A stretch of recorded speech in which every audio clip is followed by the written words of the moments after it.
Well, first of all, I absolutely support, and over the last 4 years as vice president, private health care options. But what we need to do is maintain and grow the Affordable Care Act. But I'll get to that, Lindsay. I just need to respond to a previous point that the former president has made. I've made very clear my position on fracking. And then this business about taking everyone's guns away.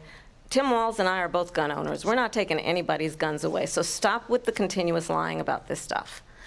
As it relates to the Affordable Care Act, understand, just look at the history to know where people stand.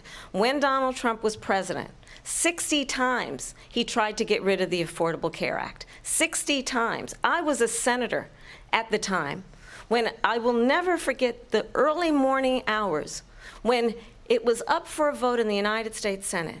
And the late, great John McCain, who you have disparaged as being, you don't like him, you said, at the time because he got caught. He was an American hero. The late, great John McCain, I will never forget that night, walked onto the Senate floor and said, no, you don't.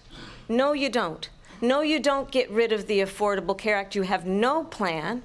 And what the Affordable Care Act has done is eliminate the ability of insurance companies to deny people with pre-existing conditions. I don't have to tell the people watching tonight, you remember what that was like? Remember when an insurance company could deny if a child had asthma, if someone was a breast cancer survivor, if a grandparent had diabetes?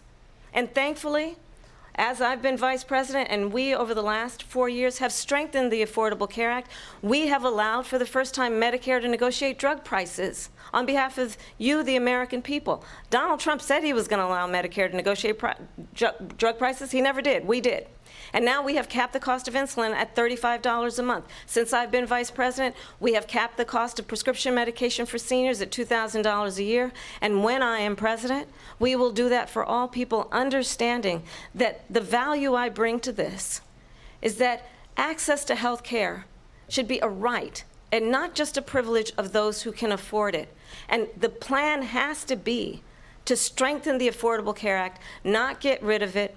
Vice President Harris, thank you. In terms of where Donald Trump stands on that. I want to move to an issue that's important for a lot of... She made a mistake.